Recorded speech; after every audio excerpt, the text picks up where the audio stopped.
है। इस सूरत के शुरू में ही अज़ाब क़यामत का एक बार फिर बयान है कि हशर का एक दिन 50,000 साल के बराबर होगा। आसमान पिघले हुए तांबे की तरह हो जाएगा और पहाड़ धनी हुई रंगीन ऊन की तरह हो जाएंगे। कोई किसी का पुरसाने हाल न होगा। उस वक़्त मुजरिम ये तमन्ना करेंगे कि बीवी भाई रिश्तेदार, बीवी भाई रिश्तेदार और तमाम अहले ज़मीन सबको अपना फिदिया दे के अपनी जान छुड़ा ले, सबको धोंस दे आग में, लेकिन अपनी जान छुड़ा ले। उस दिन इंसान का ये हाल होगा। ये जो कुछ लोग, मैंने पहले भी कहा था कि कुछ लोग ना मजाक उड़ाते हैं क़यामत के अजाब का, कब्र के अजाब का। ये बात दुरुस्त नहीं है। देखे ना कि अल्लाह ताला ने कुरान मजीद की वाज़े आयात में अजाब का जिक्र फरमाया है। क्यों फरमाया है? कि लोग उस अजाब से डरे, उससे बचने के लिए तैयारी करें, ये बयान फरमाया। अब यहाँ लोग मजाक उड़ाते हैं माज़ अल्लाह ताला, कहते हैं देखो जी फलां मौलाना कह रहे थे बुच्चू आएंगे तो ये होगा। खुदा के बंदो, मौलाना कौन होते हैं? मौलाना कौन होते हैं ये बात करने वाले? ये तो हदीसों में आई, कुरान मजीद की आयात में आई। आप मजाक नहीं उड़ाएं, बल्कि कोशिश करें कि अल्लाह तबारक व तआला हमें समझने की तौफीक अता फरमाए। फिर आयत नंबर 19 से इंसान के कम हौसला होने, मुसीबत के वक़्त घबरा जाने और नफ़ा पहुँचने की सूरत में बुखल करने का जिक्र है। फरमाया बड़े कम हौसले वाला है, मुसीबत के वक़्त घबरा जाता है। और अगर इसे हम नफ़ा दें ना, तो जब नफ़ा मिले तो चाहिए था ना सखावत करता, तो उस वक़्त क्या करता है? बुखल करता है, कंजूसी करता है। अल्लाह फरमा रहा है, नबी पाक अलैहिस्सलाम ने फरमाया ये जो सखी होता है ना, फरमाया ये सखी बंदों के दिल के करीब भी होता है, अल्लाह के करीब भी होता है और जन्नत के करीब भी होता है। और फरमाया ये जो बखील होता है ना, बखील, ये बंदों से भी दूर ही होता है, बंदों से भी दूर है, जन्नत से भी दूर है और अल्लाह तबारक व तआला के कुर्ब से भी दूर है। और हुजूर फरमाते हैं जब सुबह सूरज तुलू होता है तो फरिश्ता दुआ करता है, अल्लाह सखी को ज़्यादा अता फरमा, और कहता है या अल्लाह जो कंजूसी करे ना उससे रोक ले, उसे ना दे, इसलिए कि जब वो नहीं दे रहा। बड़ी खूबसूरत मिसाल अल्लामा इस्माइल हकी ने लिखी है। आप फरमाते हैं कुएं से सारा पानी ख़त्म हो जाए तो नीचे से ताज़ा आ जाता है, और अगर पानी ख़त्म ना हो, अंदर ही पड़ा रहे तो बासी हो जाता है। तो ऐसा होना चाहिए कि एक दफ़ा सारा पानी ख़त्म, मैं आपको सारा माल सदका करने को नहीं कह रहा, लेकिन हज़रत अबू बकर सिद्दीक ने कई दफ़ा ये काम किया। हिजरत की रात भी सारे पैसे ही ले गए, तबूक के दिन भी सारे पैसे खर्च कर दिए। हुजूर ने ऐलान किया तो सारे पैसे ही। मौलाना हसन रजा साहब फरमाया करते थे आला हज़रत के भाई, बयां हो किस जुबान से मर्तबा सिद्दीक अकबर का, कि महबूब खुदा महबूब है सिद्दीक अकबर का, और लुटाया राह हक ने घर कई बार इस मोहब्बत से कि लुट लुट कर हसन घर बन गया सिद्दीक अकबर का। लुट लुट कर हसन घर बन गया सिद्दीक अकबर का। तो कंजूसी से बचने की कोशिश करें। हाँ, इस्लाम फजूल खर्ची से मना करता है, फजूल खर्ची नहीं करें, लेकिन जहाँ खर्च करना हो वहाँ से कंजूसी भी न करें। फिर इससे आगे सूरह नूह का जिक्र है। इस सूरह के शुरू में ही नूह अलैहिस्सलाम का अपनी कौम की तरफ मबूस होने पर कौम को अल्लाह की इबादत की दावत देने और गुनाह छोड़ने का जिक्र है। फिर हज़रत नूह अलैहिस्सलाम ने जो अपनी कौम के बारे में अल्लाह से फरियाद की कि अल्लाह ये नहीं मानते, फिर अजाब आया, तो उस सारी बात का अल्लाह ने सूरह नूह के अंदर जिक्र फरमाया। फिर आगे सूरतुल जिन्न है, सूरह जिन्न। मैंने आपको पिछले कुछ असबाक में भी बताया था कि जिन्न नबी करीम अलैहिस्सलाम के ग़ुलाम थे, हुजूर का कलमा पढ़ते थे। जिन्नात मुसलमान होते हैं, बिला वजह किसी को तंग नहीं करते। हमारे यहाँ जितना शोर है ना जिन्नात के आने का, इतने आते नहीं, इतना काला जादू होता नहीं जितना कि हम लोगों ने समझ लिया है। कुरान मजीद की आखिरी 2 सूरतें पढ़ें, अल्लाह अपनी रहमत फरमाने वाला है, अल्लाह करम नवाजी करने वाला है। इस सूरत में इस अमर का बयान हुआ है कि जिन्नात जो थे वो आलम बाला में खबरों की सन गन के लिए, खबरें तलाश करने के लिए जाया करते थे, मगर अब वो वक्त आ गया है कि आलम बाला में उनका दाखिला बंद कर दिया गया है। एक वक्त था कि जिन्नात खबरें सुनने गिनने के लिए चले जाते थे, अब उनका दाखिला वहाँ, अब वहाँ की खबरें बता सकते। यानी को बाबा जी अगर कह देना कि मुझे जिन ने बताया है, कि तेरी इतनी रोजी है, इतनी बंद है, तब तू मर जाएगा, तो ये बात इसलिए दुरुस्त नहीं कि अब जिन्नों का वहां जाना वैसे ही बंद हो गया।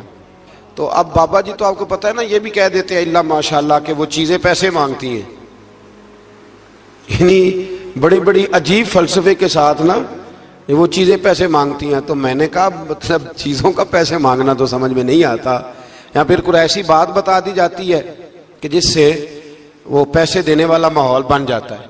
तो फरमाया अब इनका वहां जाना बंद है, और जो भी जाता है मुहाफिज उनका रास्ता रोक लेते हैं और आग के गोले उन पर बरसाए जाते हैं अगर आसमानों पर जाने की जिन कोशिश करें।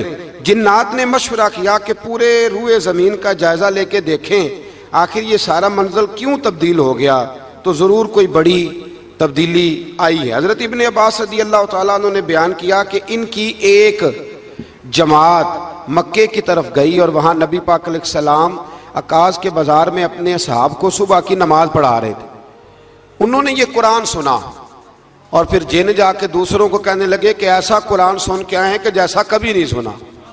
तो आओ फिर महबूब करीम की बारगाह में चलते हैं। खुद भी मुसलमान हुए और अपनी कौम को भी इस्लाम की दावत दी। इसकी आयत नंबर 26 में अल्लाह तबारक व तआला ने फरमाया, ये सूरह जिन जो है ना, इसकी आयत नंबर 26 अल्लाह करीम ने इरशाद फरमाया, आलिमुल गैबी फला युज़हिरु अला गैबिही अहदा। फरमाया गैब का जानने वाला अपने गैब पर किसी को मुत्तले नहीं करता, गैब का जानने वाला आगाह नहीं करता अपने गैब पर किसी को भी। आगे फरमाया इल्ला मन इर्तदा मिर रसूल, लेकिन अपने रसूलों में से जिसको पसंद करता है इस काम के लिए चुन लेता है। किसी आम बंदे को गैब पर मुत्तले, ये आयत नंबर 26 मैंने कितनी दफा याद कराई आपको। तो भाई अकायद जो होते हैं वो जब से हम कुरान मजीद पढ़ रहे हैं जगह जगह अकायद आए हैं अहले सुन्नत के, जगह जगह आए। तो आप समझे ना कि ये अकीदा जो होता है ये शेर से साबित नहीं होता, ये कुरान हदीस से साबित होता है। शेर तो एक ज़ौक़ का नाम है। तो फरमाया आम आदमी को अल्लाह गैब पर इत्तला नहीं देता, पर अपने रसूलों में से जिसको चाहता है इस काम के लिए चुन लेता है। तो बताइए नबी पाक से बढ़ के भी अल्लाह किसी को चाहता है? हुजूर ने फरमाया खबरदार हो जाओ, उसने मुझे अपना महबूब बनाया है। आला व अना हबीबुल्लाह, खबरदार मैं अल्लाह का हबीब बन के आया हूं। तो इल्मे गैब अल्लाह ने अपने रसूल को दिया और उसकी बरकत से नबी करीम अलैहिस्सलाम ने दीन का बहुत सारा काम किया। हबीब करीम अलैहिस्सलाम ने बहुत सारी बातें, और बहुत सारे ऐसे लोग हैं जो सिर्फ हुजूर का गैब देख के ईमान लाए, यानी ईमान ही गैब देख के लाए। खुद हजरत अब्बास नबी करीम के चचा, वो जब बदर के लिए आने लगे ना, वो आना उस वक्त भी नहीं चाह रहे थे, पर कबीले और बरादरी ने मजबूर करके उन्हें साथ तैयार किया। वो आए ना तो जो घर में सोना पड़ा था ना वो एक जगह पे छोड़ आए। अपनी बीवी को कहने लगे कि मैं आ गया तो निकाल लूंगा, और अगर मैं कत्ल कर दिया गया तो तू ना निकाल के बच्चों पे खर्च कर देना।